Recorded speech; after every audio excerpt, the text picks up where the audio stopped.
to your own house, and it shall remain with you until your brother seeks it. Then you shall restore it to him. A way of being kind and very helpful in so many ways. It's a good thing to do, isn't it? Yeah, I'm the type, I acknowledge it, right? Would you acknowledge the same thing if I pull out something logical to you? And you will say no, because you feel you have to promote a book of the ancient fathers, you know, in all your wisdom and all your advanced state. Here we have this thing. It does make sense. It does make sense, because if you do that, it's a kind way of doing things. Not many people will do that today, but yeah, if you do it, it's nice, you know. But this does not outweigh the negativities that I'm talking about. It doesn't outweigh it, you know. This shouldn't go alongside with some of the counseling and advices. In fact, Rajiv Gandhi, who took those tests or the books aside and took the advice, or it's only linkable to the advice of Jesus Christ. But even Jesus Christ has made statement that I've opened up to you before, which reveals his acceptance of the disciples fighting back when it comes to it. With all his peace, at the end of the day, when he said that, he said, hey, he stopped them, don't do that. Whether he was just testing them or whatever it is. But there also said something why he even encouraged violence at some point in his life. You know, he just didn't want them to get them involved in his battle. You know, he didn't want to get anybody of them involved in his battles, which is a good thing he was doing. But precisely, any more practical example I can do is Rajiv Gandhi achieving independence and people making demonstration in a sense of not fighting back, which is good. So if you want peace, these things that is more solid and acceptable than our ways of which we are getting the counsels we are getting from the books or from any person out there, or some personal advice that we may be getting, advising us to fight, whether from Malcolm X or from Luther King or whichever way. But Luther King is different. He had a peaceful approach as well. It was similar to what Gandhi had to do. So if you look at this test here, it's fine, you know. It reveals certain things for us to follow.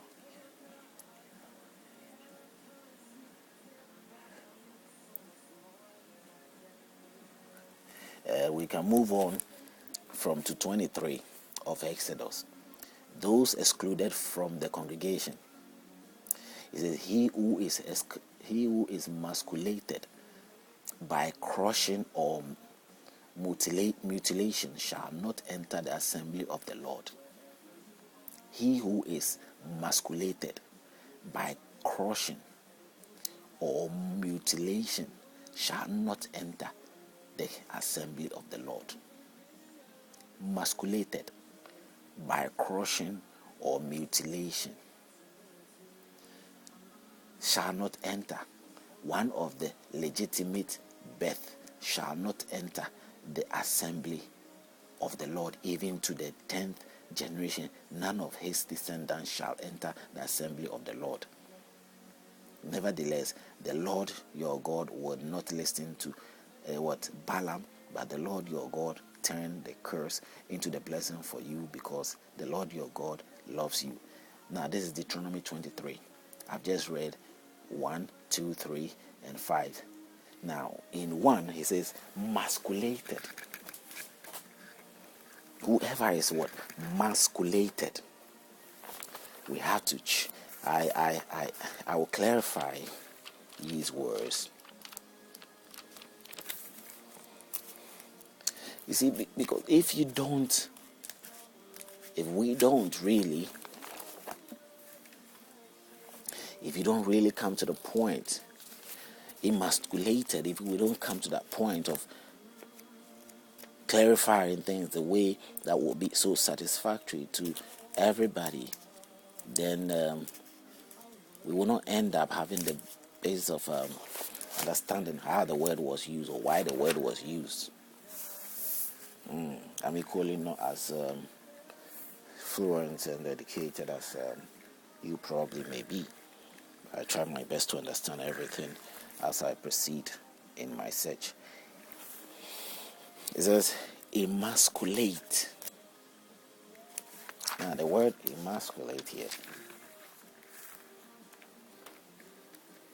has been used in the sense, it says make a person idea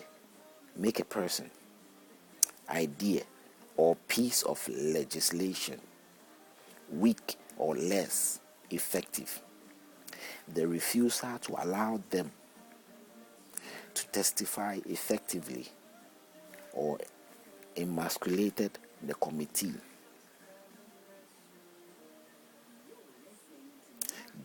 Deprive a man of his male role or identity. He feels emasculated because he cannot control his son's behavior. Castrate a man or male animal, but remove the anthers from the flower. So it's more, I think it's more related. There's diverse means of it, but at the end of the day, preventing a man from his ability or his capability of what he is. And the manhood of a man is quite makes a man a man. It does matter to the man's whole entire body, whether he is impotent or not. So in this sense, he says what? Continuing would tell us what really he says. He says, one of the legitimate birth shall not enter the assembly of the Lord. Now he says, if the emasculated is emasculated by crushing or mutilation. Now we know what crushing is, and we all mutilation shall not enter the assembly of the Lord. If one has been mutilated, cut off his manhood, or he's been crushed in that sense, then he shall not enter the assemblies of the Lord. Why? I don't know. We probably have to read on. 2. One of the legitimate births shall not enter the assembly of the Lord, even to the 10th generation. None of his descendants shall enter the assembly of the Lord. Sometimes people get mutilated. It's not about circumcision here. Taking the whole manhood or taking somebody or circumcising somebody is different. But mutilation here is preventing the person of his manly duty or manly ability. He won't be part of a heavenly thing, because heaven there they want men who have the ability to be there, because he wants to procreate. So in this sense, if he doesn't want them, they're fine. Whether they happen by accident or it was done to them, whichever way, they are not meant to come to the assembly. God is not going to heal them and give them the ability. He prevents them from coming. I don't know. In 3, he says, an Ammonite or Moabite shall not enter the assembly of the Lord, even to the 10th generation. None of his descendants shall enter the assembly of the Lord forever. They could never enter the assembly of the Lord forever. Forever in terms of us here. So there are people who, the Ammonites and the Moabites, never enter into Jehovah's premises. That's what the book is saying. Now today, I'm sure we have Moabites and what if all of them were not killed?